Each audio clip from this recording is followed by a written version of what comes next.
Good afternoon. Now, you know, I'm like a teacher in a classroom. When I say good afternoon, I want to hear it right back. Good afternoon, everyone.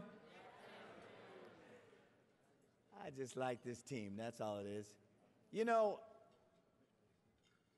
I grew up in a home where I had to serve myself, as did, I imagine, the vast majority of you, if not all of you. And so whenever I'm served, I like to say thank you. Let's give a big hand to our servers. Thank you very much. Muchas gracias. And I also want to thank the people who are sponsoring the lunch, because that's the right thing to do. Let's give a big hand to CB Richard Ellis and Visa Inc. I almost said Visa Inc. Yeah. Now, I'm getting an opportunity to introduce Theodore Carter, the Executive Managing Director for Public Institutions and Education Solutions at CB Richard Ellis. Ted leads their strategy to deliver real estate solutions to government and public sector clients. Prior to joining Richard Ellis, Ted served as president and CEO of the National Capital Revitalization Corporation, which oversaw the development, award, and construction of more than $1 billion in development projects. So he knows a little bit about that. And he also served at the Treasury Department, was Deputy Campaign Manager and Chief Operating Officer for President Bill Clinton's re-election campaign in 1996. Ted, welcome. Let me now call on... Ma'am, right here. But do you want me to come? There you are. Yes, sir. Yes. Good to see you, Mayor. Welcome for a few short words. Gotcha. Thank you. Good afternoon, mayors. Good afternoon, everyone. My name is Ted Carter. I lead our public sector group, as the mayor mentioned. CBRE is a Fortune 500 global real estate company that has offices in 160 cities across America. Our team is focused on creating value for public sector clients, including several cities. Earlier in my career, I had the good fortune of working for 5 mayors, so this organization is near and dear to my heart. Cities are the lifeblood and nucleus of America and the lifeblood of the real estate industry. I want to leave you with one takeaway today. Next to your people, real estate is the most important asset that you have. On your table are green USB drives that contain case studies that will illustrate my point. I'll come back to that in a moment. Your city most likely is the dominant owner and driver of real estate in your market. This market position gives you the ability to significantly influence the quality of life, character, and financial position of your city. Cities own all kinds of assets: tax parcels, land parcels, city-owned buildings, vacant land, and developable parcels. Each of these assets has an associated revenue opportunity or expense. After all, real estate is typically an organization's second highest expense next to people and processes. The strength of your portfolio has a direct relationship to the vibrancy of your downtown areas and the signature and brand of your city. When we meet with our public sector clients, we hear over and over again the need to control costs, to do more with less. I know this is something that you know well. Public sector leaders are hungry for creative solutions. CBRE advises public sector real estate organizations of all stripes, ones that are run well and others that are run not so well. Ditto for corporations.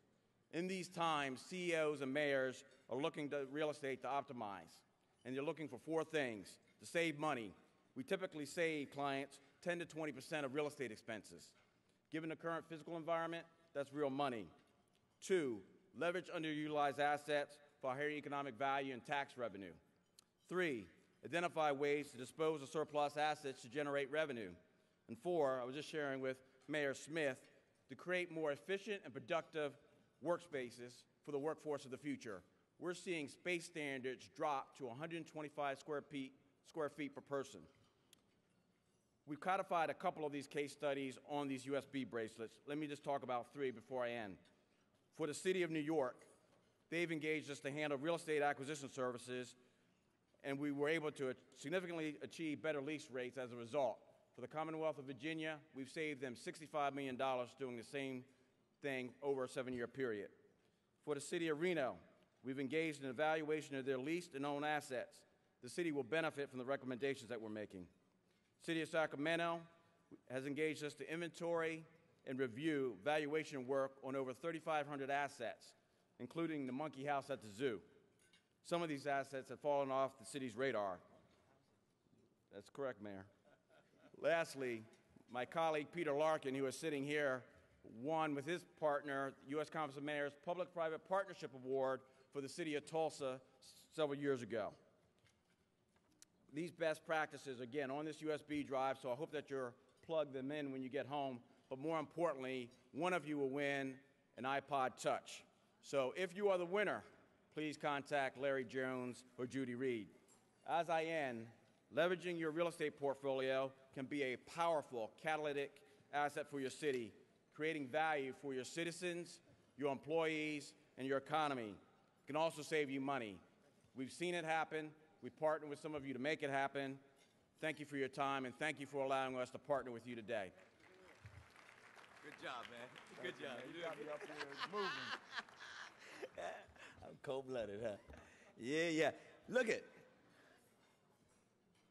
Good. You're not watching here now. I'm showing everybody your band, whatever it is. It's all good. Might win an iPad Touch. Let me call on the great, young, vibrant mayor of Columbia, South Carolina, Steve Benjamin, to introduce a new partner of the Conference of Mayors.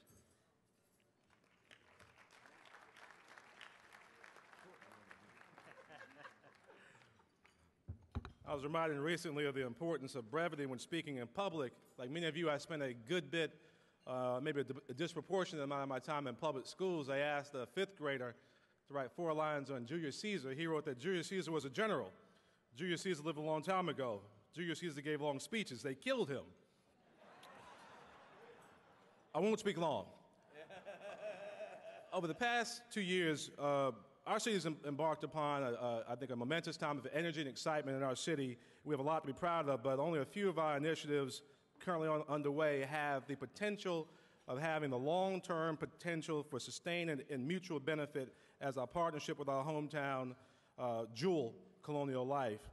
And when I learned that the conference was interested in partnering with Colonial as well in order to offer benefits and services to our cities across the nation and their employees, I couldn't have been more excited. Colonial Life has been in our community for 73 years. For 56 of those 73 years, they've been a partner of the City of Columbia. And since its national kickoff in February, my office and I, we've worked closely with the conference and Colonial to support this groundbreaking efforts. And I'm glad to have Colonial Life's President and CEO, Randy Horn, with us here today for its official announcement. Now, Randy asked me not to tell you this, but I'm going to tell you anyway. Randy's being excused by his mayor to leave here immediately after he speaks and head off to Omaha, where the Fighting Gamecocks will be seeking to three-peat, Mr. Mayor, three-peat as College World Series championship. They took out UCLA last year, Florida, 2 years ago, Florida this past year. We're going to do it again this year. Come on, now he's going to really take me off the stage. Without further ado, my pleasure, unique pleasure, to introduce a true corporate leader, a visionary, and my friend, Mr. Randy Horn.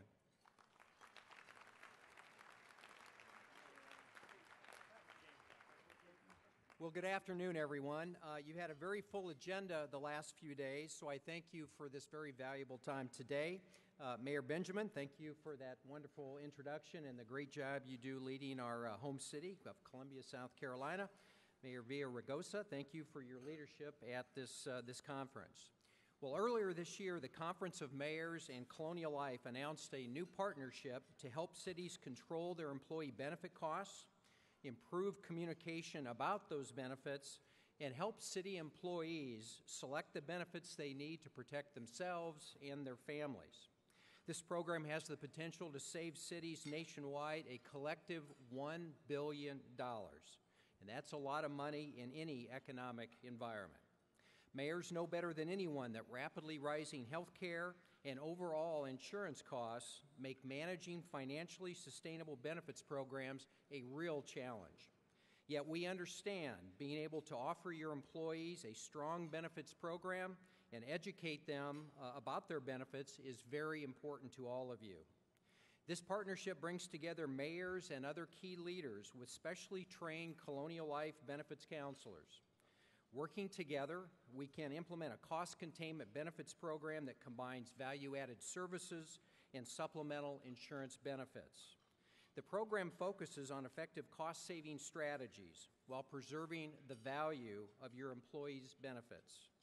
Mayors in their cities can choose from a suite of cost containment strategies, such as helping you effectively implement and communicate wellness initiatives, maximizing your employees' participation in pre-tax benefit programs, handling benefits communication and enrollment for you at no charge, moving non-core benefits to employee-paid voluntary benefits to broaden your package and give employees more choice, and conducting dependent verification so your city dollars are covering everyone who's eligible, but only those who really are eligible. We have a variety of studies from different sources, such as National Government Financial Officers Association, that show that these strategies really work. But let me give you a personal example from my own backyard. We've had the privilege of working the last couple of years very closely with Mayor Benjamin in our hometown of Columbia, South Carolina. And I know he'd agree we've had tremendous success. We started with benefits communication in the enrollment plan. The city encouraged every one of its employees to meet individually with one of our benefit counselors to make sure that all employees were fully aware of the valuable benefits available to them. As a result, the number of employees who participated in benefits enrollment sessions more than doubled. During that same period of time, the participation in the flexible spending account program increased over 25% of employees. That resulted in significant annual savings of about $100,000 for the city and employee savings of approximately $400,000. Over the last year, the City of Columbia has saved more than $177,000 by implementing Colonial Life's products and services. And there are more opportunities for additional cost savings on the near horizon. My team and I are very excited to be in Orlando to visit with you this week. Thank you again for your time today. You're doing great work for your cities and the entire country, and let us know how we can help you. Have a great afternoon, and in light of tonight's opening of the College World Series, on behalf of Mayor Benjamin and myself, let me close by saying, go Gamecocks. Thank you.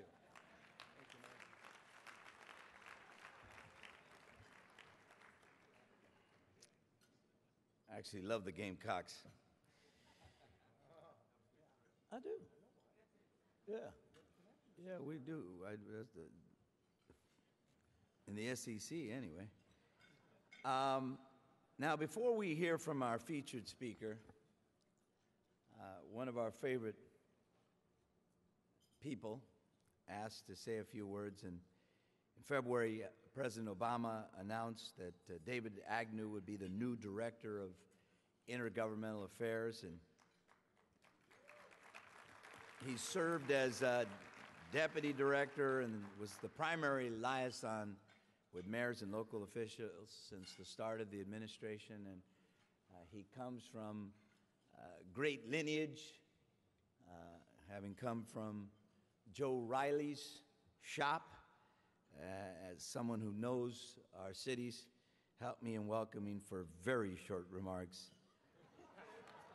David Agnew.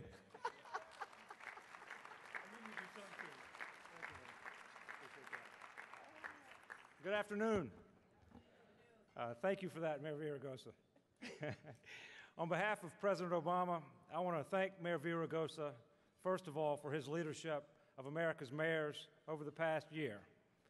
The mayor has been a fantastic and forceful leader, as I know you all agree, and his strong voice, particularly on transportation, but on so many other issues, has really helped change the debate. So thank you, Mayor Villaraigosa, for all of that.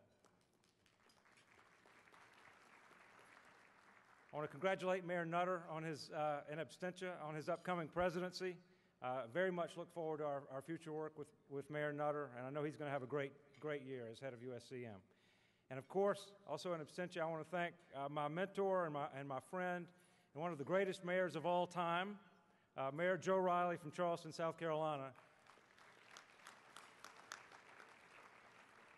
for his incredible leadership and friendship and the powerful example that he sets for us all. To Mayor Scott Smith and the other past presidents of the conference here today, it's great to be with all of you. And to Tom Cochran and the Conference of Mayors staff, I want to thank you for having us and thank you for all that you do for America's mayors.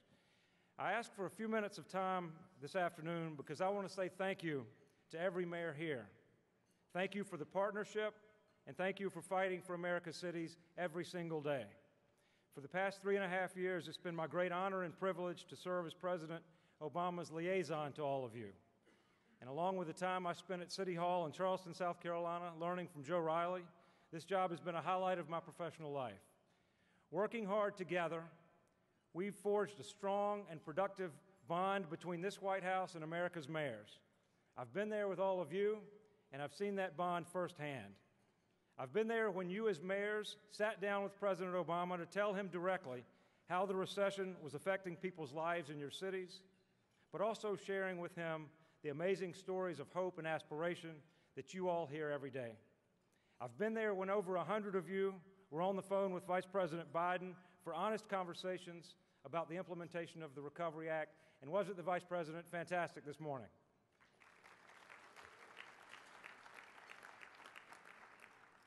I've been there when you've met repeatedly with members of the President's cabinet, Ray LaHood, Sean Donovan, Lisa Jackson, Arnie Duncan, these folks and so many more. Their doors have always been open for America's mayors.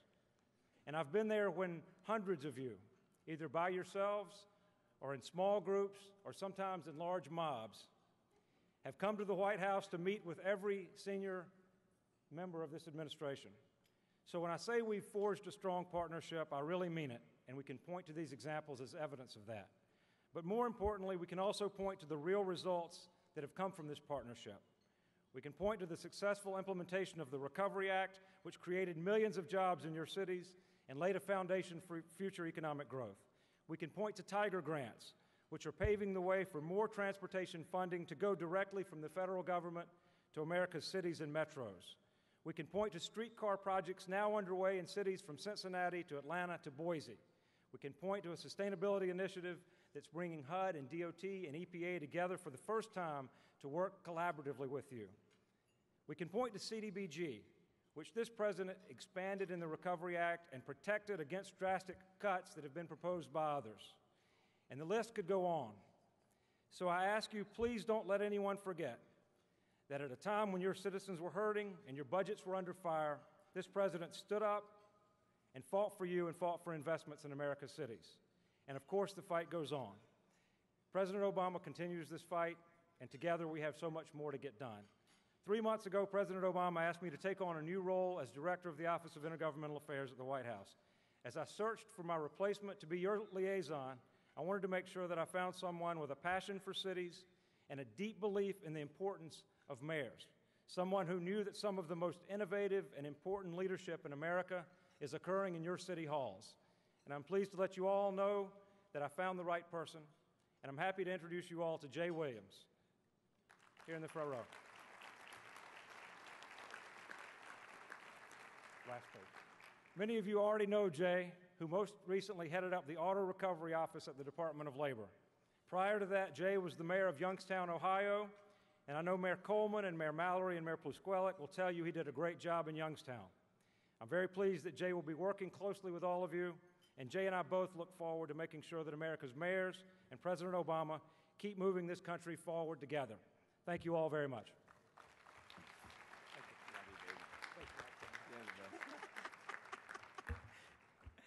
I love David. Let's give him a big hand. David Agnew. And I mean that. He's one of our favorites. Very responsive, always available, returns calls immediately, understands the needs of our cities. David Agnew. Big hand.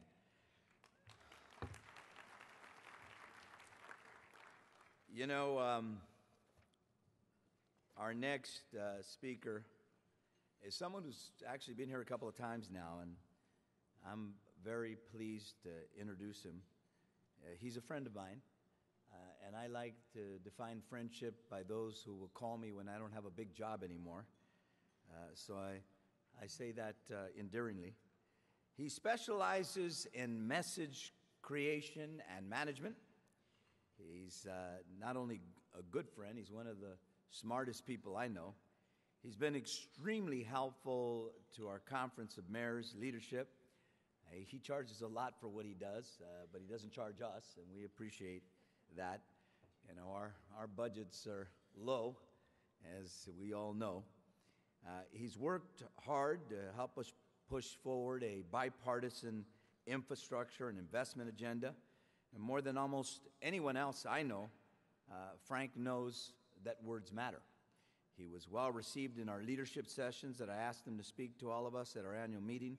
He's worked with a number of mayors here in your cities. Please help me in welcoming my friend, Frank Luntz. Thank you. Well, the mayor's half right.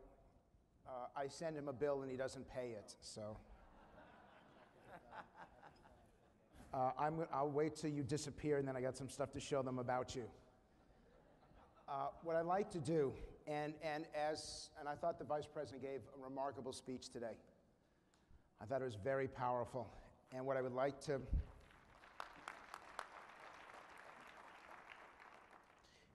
do is to do the opposite, in essence, which is to pay tribute to the Democratic mayors who are here. There's some of you who've done such a brilliant job at stepping across the aisle and taking some really great challenges and solving them, not just on a bipartisan basis, on a nonpartisan basis. Mayors of the ones that I've just been seeing: Atlanta, Charlotte, Sacramento, Jacksonville, New Orleans. These are remarkable people with tremendous challenges, and it doesn't matter what your partisan leanings are, it doesn't matter what name or what label you've got. These are people who've done an incredible job in their cities, and they deserve the respect and appreciation of your community and of the voters. And I'd also like to thank our sponsors here who did not get enough time to communicate their message and the idea that things are changing. And I'm going to try to fashion a language behind it, but it's your efforts to make meals like this possible are important. And one last thing, I got to have a document for 50 mayors. I got 50 copies because you're all frugal. So I've got 50 copies of what you're going to see up here, but they go to the mayors. So when this is done, I'd like you to have some of the language. So the first thing I want to do, and in looking up there, I just realized that I'm fat. Can you show something else? Can you put a cartoon or something up there, please? Let's put up the video, because I want to show you language from 6 mayors that are particularly good, particularly effective, and I'm going to tell you why. And this is meant to help you communicate what you are doing. You're on the front lines every day. You're taking the arrows of the media, and I don't always know whether voters understand, or your residents, your citizens understand all that you do and why you do it. And so this is language that is nonpartisan. It's not political. It's real. And I want to show you 6 different mayors and the words that they use. And this is called instant response. And so people have a device about the size of this clicker, and they turn it up or down based on whether they agree and believe what's being said. And it allows us to test specific words and phrases. Now, for those of you who watch Fox, you've seen me do this on TV. By the way, who here watches Fox News? Raise your hands.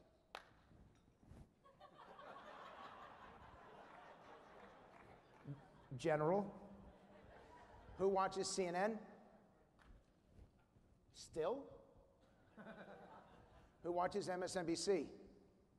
The only news network with more letters in its name than viewers. Hey, I had the guts to say that on the air, and I got fired that day. So if you've seen this, the higher that the lines climb, the more favorable the response. And what you're going to see, whoops, thank God pornography did not just pop up. Don't laugh, that's happened before. Okay, honestly, how many of you in this room have been to a pornography site in the last day? Raise your hands. The woman in the back who's standing up, she's the only one who raised her hands. Okay, let me show you. The higher that the lines climb, the more favorable the response. This is language at its best. Today, we have hired more than 14,000 people through that program that was launched in January. And we have more than 1,400 companies that are participating. And we took an opposite approach. I mean, rather than criticizing the business community, we really went out, we engaged the business community, and just said that if you... So he's talking about engaging, and instead of criticizing business, he engages business. And you see that red line, which normally would not respond to a Democrat, it's almost as high as that Democratic line. By the way, if it gets to a 70, it's great.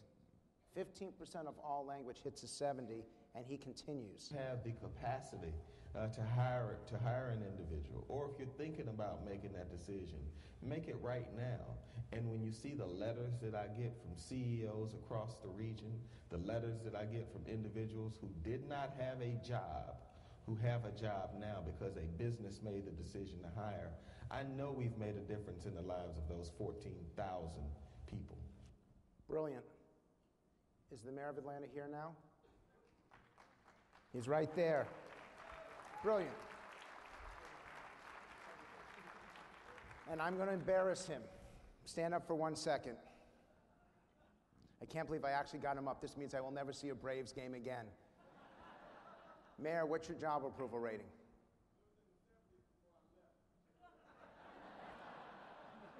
Mayor, I do the jokes here. The man's got a 78% job approval rating because... Thank you. But what did he do right there? He said now. Let's get jobs now. Not a month from now, not a year from now. There was a declaration in the gentleness that he spoke it. There is intensity in his language, and that's why it did so well. Now, it's not just about jobs, it's overall doing the right thing. This is another example of language perfection from a mayor that was committed to changing the direction of his city. For years, our city operated under a dark cloud.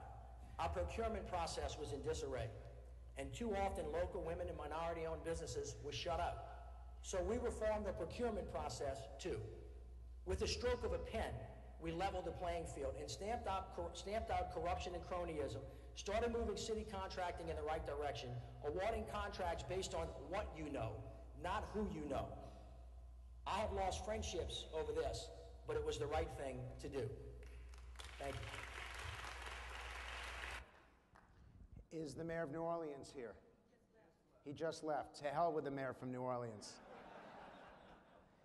He's also got an approval rating in the 70s because he said that the way things were going wasn't good enough.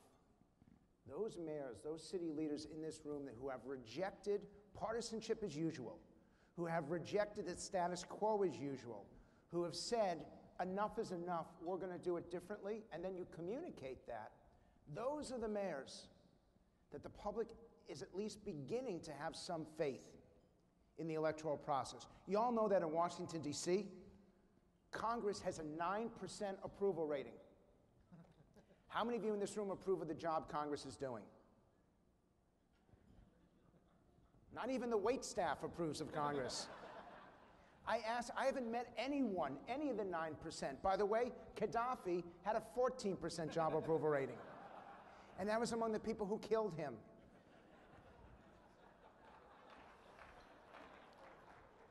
You in this room have greater support and greater credibility than any other elected official of any level.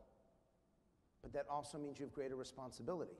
It means that the public is watching what you do, skeptical, if not cynical, and that's why language matters. Education matters. And let me show you about education now. The mayor's not here, but once again, this is language at its perfection. Hello, I'm Jacksonville Mayor Alvin Brown. Whether our children are in elementary school, middle school, or high school, they need caring guidance and wisdom on the path to a successful, happy life.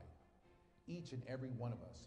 By the way, he began education not by talking about what happens in the classroom, but by talking about a successful, healthy, happy life. Who's got kids here? Raise your hands. You judge your success not by your career. You judge your success by the happiness and health of your children. And so often education becomes a political football. That's not what it's about to the average American. It's about what it takes for the children to succeed in college, in career, and in life. And when he begins that way, then everything else that follows, people approve and appreciate and are willing to fight for. We must do our part to ensure a thriving, quality public education system that serves the needs of all of Jacksonville's children. Perfection. He too has a job approval rating over 75%. I know he'll be back tonight. Please tell him his message on education is perfection. Here's one more. We know that money helps to pay for things that are proven to work. Smaller class sizes, more Head Start and other pre-K programs. We know that children cannot learn unless they feel safe, and teachers cannot be effective if they don't feel safe. I will make sure that we do what is necessary. We'll improve our procedures, support more accommodation rooms, and have the trained staff to make our schools safe. We know that teachers are more likely to stay if they have good coaching. So it's about a commitment to the future. He's talking, and he's putting himself on the record there. He won, I believe, with 77% of the vote because he did not approach language the same way. There's a phrase for education, which is believe in better, which is something that the public, that parents embrace and endorse. To them, standards are the minimum. It's not about meeting standards, it's about exceeding them. And the idea that he's committed to doing something better is so powerful. I got two more to show you.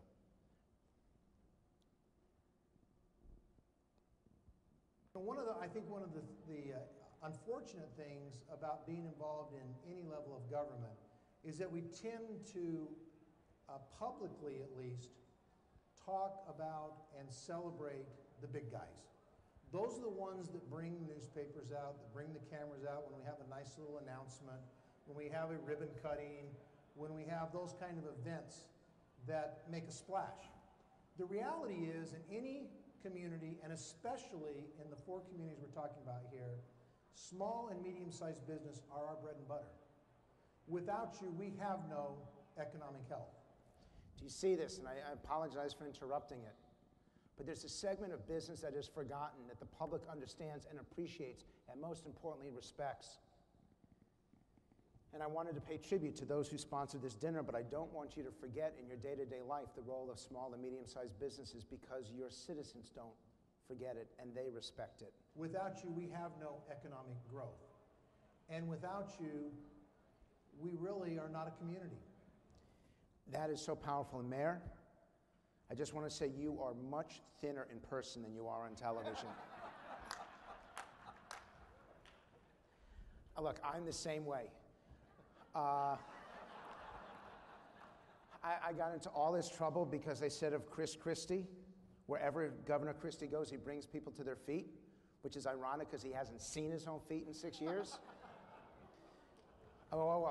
In the New York Times, I was quoted as saying that Chris Christie should run. I didn't mean run for president, I just meant run.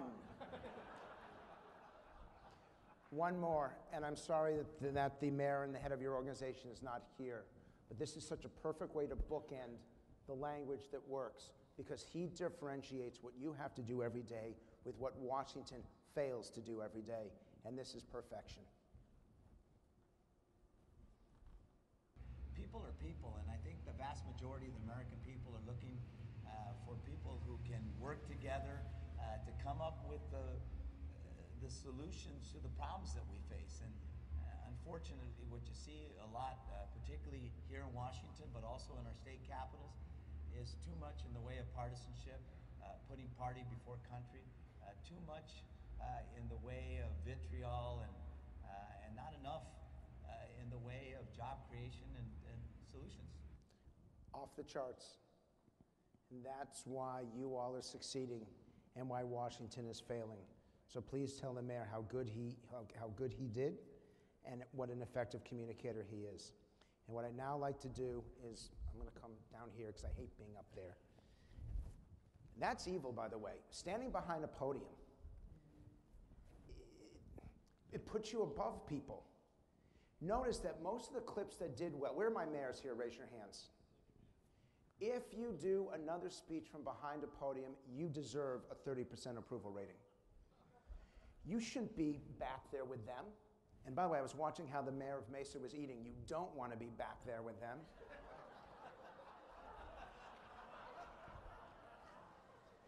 I just found out that you're coming in after Nutter. I want to make sure that I never get to present here again. You need to be out. Just as you are out every day with your people, you need them to see you and be able to touch you and to be able to see your eyes. Because it's not just what you say, it's how you say it. And the communication really does matter. And let's put up the screen. Don't use me. Let's go back up, because I am a fat slob. Seriously, put the video up or I will shoot you. I can see the PowerPoint here. Why is it not up there? Oh, it's on the other side. Oh, there it is. Okay, everyone look over here. They can't.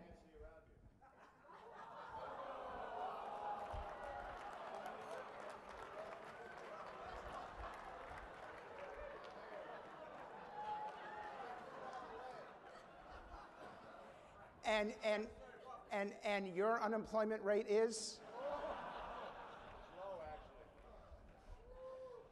Wow.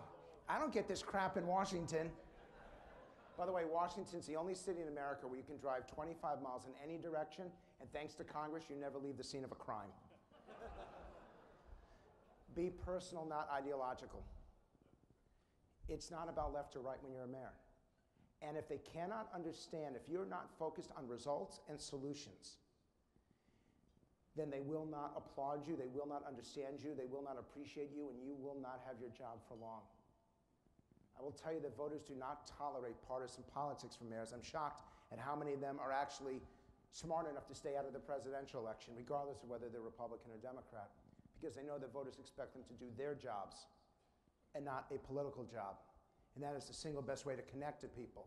We asked the question, I think you'll like this stuff. It's a different way to approach it. We wanted to know, what type of question would you ask your local elected leaders if you had the chance? And the number one, more than anything else, can we afford the path we're on? Those of you who are dealing with budget challenges right now, that's exactly where the public mindset is at. That's exactly what they're asking from you. Can we afford it? It is the number one question that they want answered from you. That doesn't mean cuts. It doesn't mean tax increases. But the question is, can we afford it?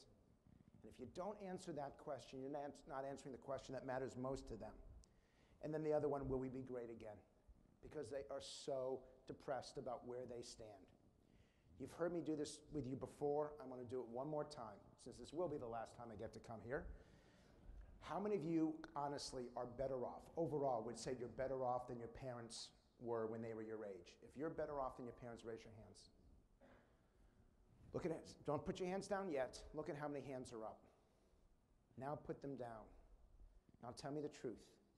How many of you truly believe that your kids will be better off than you? Not that you want them to be, but you believe your kids will be better off than you when they get to be your age. Raise your hands. Look at how few hands are up. Understand what conference this is. Understand you know more. You have more. This is the top. You are the 1%. God help you if the protesters figure out you're the 1%. And yet your hands aren't up. If your hands aren't up, think of what's going on out there. And I always tell elected officials, don't start your presentation with a speech. Start it with a question. And that is the most powerful question of all. Will your children be better off than you? Because there isn't a person in here who can't relate to it, whether or not they have kids. Because that is about the future. Next, what do they want most in terms of mayor? Straightforward, someone who says what they mean and means what they say. That's the part of looking them straight in the eye. Because they want to know that you're not speaking from somebody else's notes.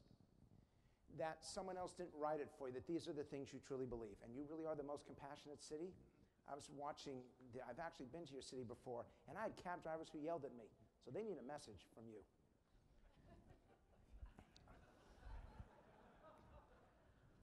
I gave them a 3% tip. I figure they'd be happy. And after says what it means what they say is accountability. And the two of them are exactly the same. These are the attributes that they want from you and they don't see in Washington, which is why they're asking from you as mayors. And by the ones that are the least, by the way, look at kind and compassionate, came in second last. Political experience, hardworking. They don't care how hard you work. They care about what you do and who you are, because they're under a lot of stress and strain right now, and they want to know that you feel it, that you understand it. In terms of what they want for the economy, I was listening to Senator Biden and the language that he used.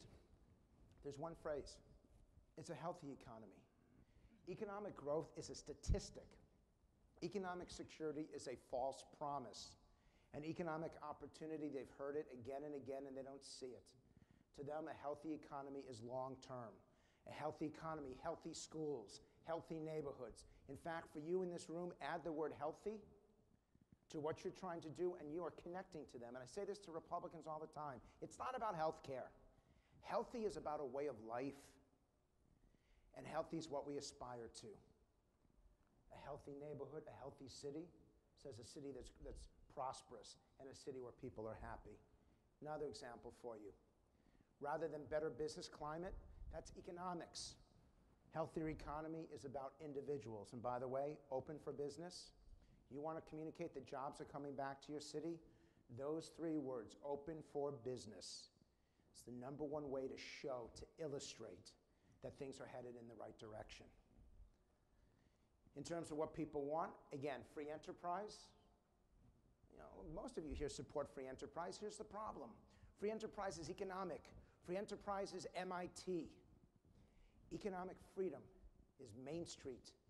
Economic freedom is the employee, not just the employer. I don't know if there are people here from the Chamber of Commerce. I've always said to them, you're not an organization of businesses. You're an organization of employees. It's not the 1,000 members. It's the 1 million employees that you represent. That's how people see it. And in terms of mayors and their overall communication, unity, working together, cooperation. I want you to think of it as a big hug around everyone who you lead, who you represent. It's not the fist. You're not fighting for people. You are basically embracing them. And that's the form of communication that they're looking for. In terms of government, and by the way, I'm going to take questions in a minute. In terms of government, it's not the size. It's the effectiveness and the efficiency. I'll give you the numbers here. Smaller, less costly, more accountable. I see the mayor of Akron's trying to figure out how to use his BlackBerry there. I'm going to do a Fox show in Akron just to bring them all over. Look, smaller, less costly, more accountable, 29%. More efficient, more effective. Services better and generally accountable to American taxpayers, 71-29. It's dramatic. It's overwhelming. Again, it's not the size of government that matters, it's how government works that matters. And which is most persuasive? Spend your tax dollars as carefully as you would, rather than a moral responsibility. Don't bring morality into it. It's their money, and they want to know that you're going to do it wisely, efficiently, and effectively. Few more. What does government need right now? Accountable, efficient, effective? Look at the bottom. Simpler, more limited. Even constitutional, only 18%. Accountable, efficient, effective. It doesn't matter how you ask the question. The result is still the same. And in terms of what would give you the best opinion of your city budget, honest, fair, forward-looking, and simple, leave them out. Accountable more than anything else, followed by realistic and protecting hardworking taxpayers. Every way that we've asked this question, accountability comes in up top. And what do they hate? Budget gimmicks, accounting tricks, and empty promises. Distinguish yourself. Show the difference between what you do and what they've done before you. But I assure you that if you play games with the budget, it will come back to haunt you. Because voters can't do it. Your citizens can't do it with their own budgets. That's how they lose their homes. That's how they lose their jobs. And they expect you to behave as they have to behave. We just did work, and I thought this would be a great place to show you, since so many of you are dealing with an increase in violence right now in the city. And we did a project for mayors against illegal guns. And I just want you to see a few numbers, and these are among gun owners. Gun owners. In fact, how many? I know that there are a few of you mayors who are part of this organization. Anyone in here now? Mayors, you guys, 2, 4, 5, 6. Mayors against illegal guns. This is your data right here, and it is so overwhelming. I don't even know if you've seen it because we just finished it. 94% say that it should be the state who decides who can carry a loaded concealed weapon. They don't trust Washington. Gun owners don't trust Washington. 85% think the Second Amendment is perfectly compatible with keeping guns out of the hands of criminals. 82, by the way, you don't get this kind of unanimity in anything we do right now. We are so divided as a country that you couldn't even agree what color my tie is.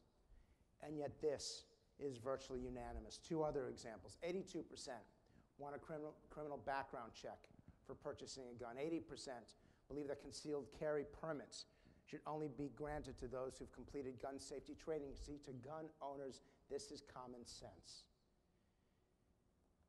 And I keep saying gun owner, because I don't want you to think this is the public, because the public's numbers are even higher than this. But these are people who actually own a gun, feel this way. And one more slide here, which they want to check their employees. 80% want to check their employees. 73% should only be granted applicants who do not have prior arrest records. And by the way, half of Americans, more than half, are wrong when they think that everyone who wants to buy a gun has to pass a background check. These numbers are clear, and this is a core of the public safety message. It's not the crime message. Don't talk about crime. That's the negative. Public safety is the positive. Yes, they expect you to keep them safe from crime, but what they really want is for you to embrace and ensure public safety. A couple more. This is the language stuff that you know that I'm very active in. In terms of the government and the budget, and this is the stuff that's in the memo. I'll just do a couple of these. They want a long-term approach because they don't want to go through economic hell year after year after year. Fact-based. It's not evidence-based. Who are my lawyers here? Raise your hands if you're a lawyer. Okay, get out.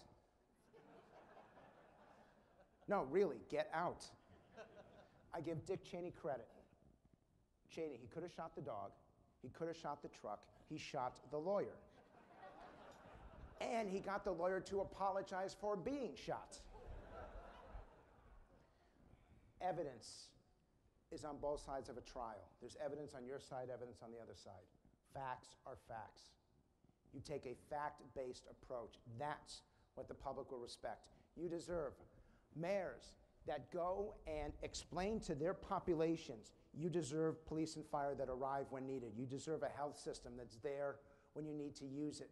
When you talk about what you deserve, you connect to them on a personal level. You have identified for them and connected to them on a human level.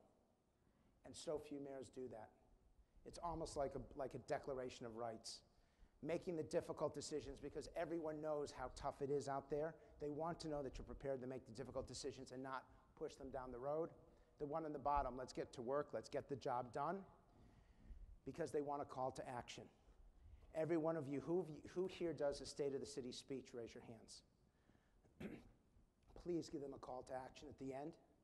Don't just tell them that life is good or life is better. Tell them what you want to go for. Tell them what you want to achieve. Ask them for their assistance, and then go for it. They want to be engaged. So this is the government language. This is the 21 words and phrases for jobs and taxes. I get it. If you don't illustrate and explain and demonstrate that you understand the challenges that they face, they will not connect to you because they assume that as being the mayor, that you are somehow distant from them, somehow divorced from their day-to-day experiences.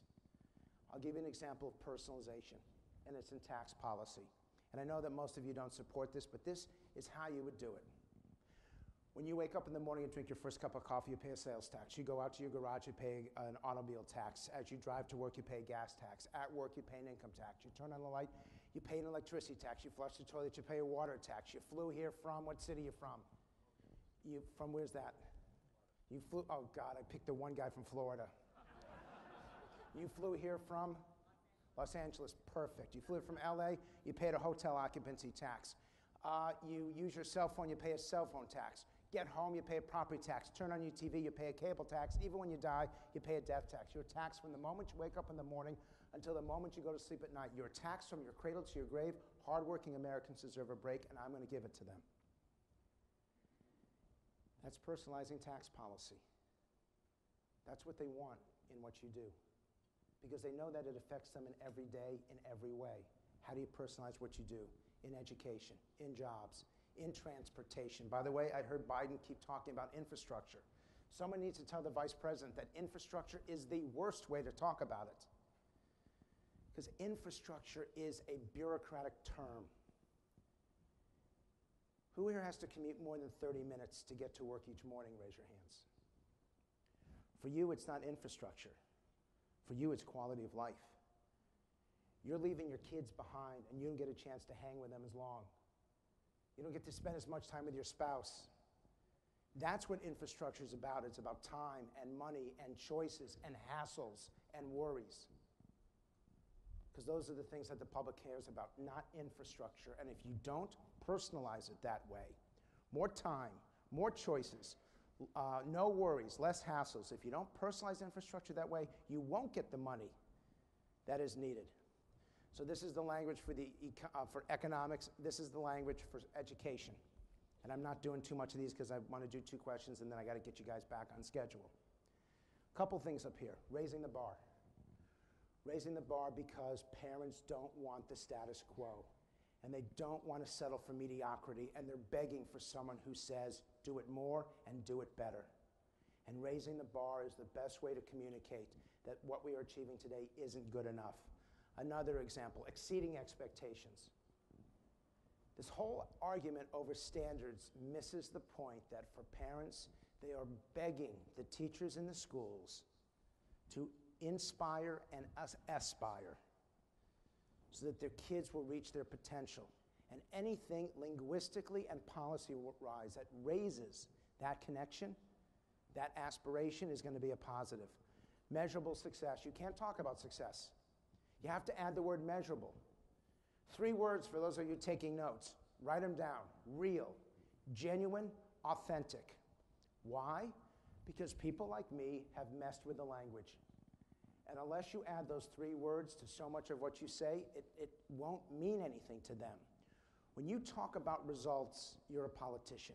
When you talk about real results, genuine accountability, an authentic approach, that's communicating that you're serious and that you're going to get it done. These words really, truly do matter. And the last thing I'll say to you is, these politicians let me do this with them. If you get filmed for the male members, now this is quite an interesting combination. I will do a test on this. I would rather be dead than have to wear a bow tie. How did you learn how to tie that? My wife. Your wife taught you. No, she ties it. She ties it. Is she here? She's not in the room, so if it comes untied, you're in trouble. Okay, we now know the secret here. If you put on a tie and you stand by a flag, you're a politician. If you look like that, you're a politician. And look at the percentages there, because we show them all sorts of photographs. If you're actually doing, if you're listening, if you're engaging, then you're a leader. Then you're a mayor. Then you're a real human being.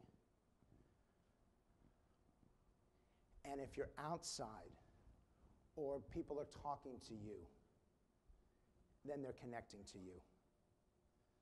Don't do it the same way.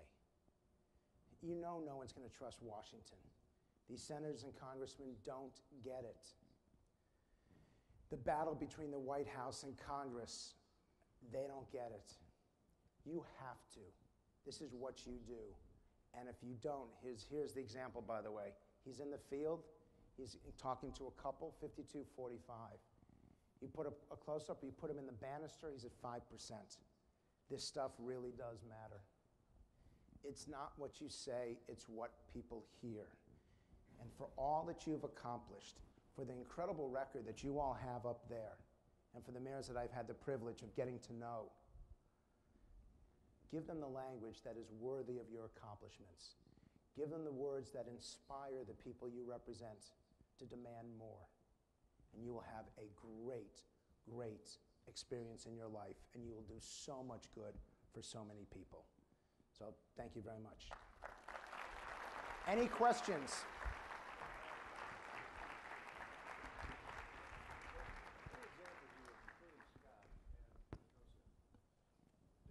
The examples, I only noticed it the last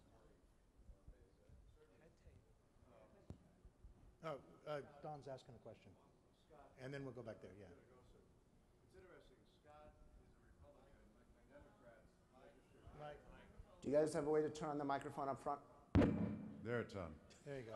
I noticed in the examples you used, tracking, that Scott, who's a Republican, had a higher rating by Democrats, so did Viragosa with Republicans, and there was one other in the five that you showed. What is there's? I'm trying to figure out why would that be? In the comments that you said were very positive words, their own party members didn't rate them as high. Is there something going on there that? Their own party members love them, but the people on the other side embrace them even deeper. Right. Everyone that you saw there, every clip was incredibly positive. Those clips were the top 2%, maybe 1% of all the political stuff that we do. We had to go through hours of tape. I won't mention which ones of you we had to go through to get those clips. But what's the reason, though? The reason why is because their language transcended partisanship and ideology. They were talking about day-to-day issues, day-to-day concerns, and they used language that everyone understands. A lot of you do transcend partisanship. The problem is that the language that you use comes out of MIT. It sounds like it comes out of Harvard Business School rather than day-to-day language. Okay, another question? Yes, sir. Yes, hi, Frank. Two questions and rolled into one. One, give us your thoughts on the role of the independent in today's political scene. The other is, do you have any numbers for politicians that pose with puppies? I'll do the second one. Do I have any numbers of politicians that pose with puppies? Now, this is true. You want to get women? I shouldn't even do this because the camera's on. You want to get women to read your ads? Show a picture of an 8-year-old boy playing with a puppy, and every mom who reads that newspaper will read that ad. We have tried flowers. We've tried kittens. We've tried water. We've tried restaurants. We've tried playing outside. We've tried kids throwing balls in the air. We've tried running and everything that a child does. Nothing is more likely to get a mom to read an ad than a boy playing with his puppy. That must be what happens in Louisville. You must have a lot of little boys playing with puppies. And so that is an honest answer to a less than serious question. In terms of the independent continues to grow in importance. And what makes them distinct are 2 points. Number one is that they look at the personality of the person running even more than where they stand on the issues. That's what makes them independent. If they're economically conservative, then they're going to be Republican. If they're economically progressive, they'll be Democrat. Independents reject that. But overall, independents are economically right of center and socially left of center, which is what makes them independent, and they are absolutely up for grabs in this election. And for you all, a successful mayor has a greater ability to attract an independent than either candidate running for Senate or House. Why? Because a mayor does a job. A mayor is responsible to people. A mayor has a clear record of success or failure, and that's what an independent looks for. What you have done, not what you believe. Is there one more? Okay. Frank, Mayor John Dickert from Racine, Wisconsin, thanks. You did a fantastic job. And by the way, I'm sorry for your state. And I know I've now worked in all 50 states, and Wisconsin had the nicest, gentlest, most decent people, and I would love to do focus groups up there because everybody would defer to everybody else. So I'd be on live television. Oh, no, you go first. No, you go first. No, you go first. Nothing would ever be said for 7 minutes. Everyone has now gotten so angry that I can't shut them up. Well, I'll keep feeding them Racine water, and they'll all be compassionate. We'll be good. So it'll be fine. With Congress having such a low approval rating, and their message doesn't seem to change, but yet they keep getting reelected. Do you have any thoughts on that? But they don't keep getting reelected. They threw them all out in 2006, and those that survived were thrown out in 2008. And the people who threw them out got thrown out in 2010, and a whole bunch of them are going to get thrown out in 2012. The reason why you can't defeat more is because of redistricting. So that there are so few seats that are actually in play. But in 2006, the seats in play all moved to the Democrats, and still more moved. South Democrats, they got 59-41 in the Senate, or 60-40 actually. And then 2010, it went all the way in the other direction. Well, y'all went through redistricting. How many of your states with 6 or more electoral votes, how many of your states did redistricting honestly and fairly? Raise your hands. This is why, and I would even argue with the people with their hands up, but this is why you can't throw them out. That's it. Last question, where do I get my shoes? One more question. We have time for one more. Where do I get my shoes? My shoes are given to me by sneaker companies that aren't upset about how I look from the waist up. And I'm asked, why do I wear them?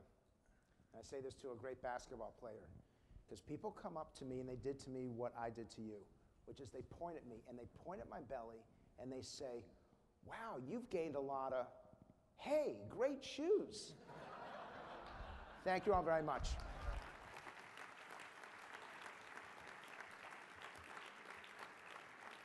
Thank you, Frank. Frank needs to learn one lesson, and that is before you start ripping on somebody, make sure they don't have the last word. But I was actually going to mention Frank's shoes, and he was even smart to take that away from me. Frank, as always, thank you so very much. I mean, if you don't learn anything in the last 20, 30 minutes, then you're either brain dead or you're ignorant, because there was a load of stuff in there. I have 50 copies. If you guys want it, I've got 50 copies for you. If you want to come up as soon as this is done, but only mayors. Frank has 49 copies left. 48, plus Squawk just took another one left. But this is golden stuff. There's other things that he didn't mention. In Arizona, for example, I never say comprehensive immigration reform. I guarantee you that will send people to the corners. We talk about different things. We use different phraseology. Phraseology matters, especially for us. Thank you, Frank. Let's give Frank Luntz one big hand. We are now moving into our task force breakout groups. They begin in about 7 minutes. Please take advantage of them. Thank you very much. This session is adjourned.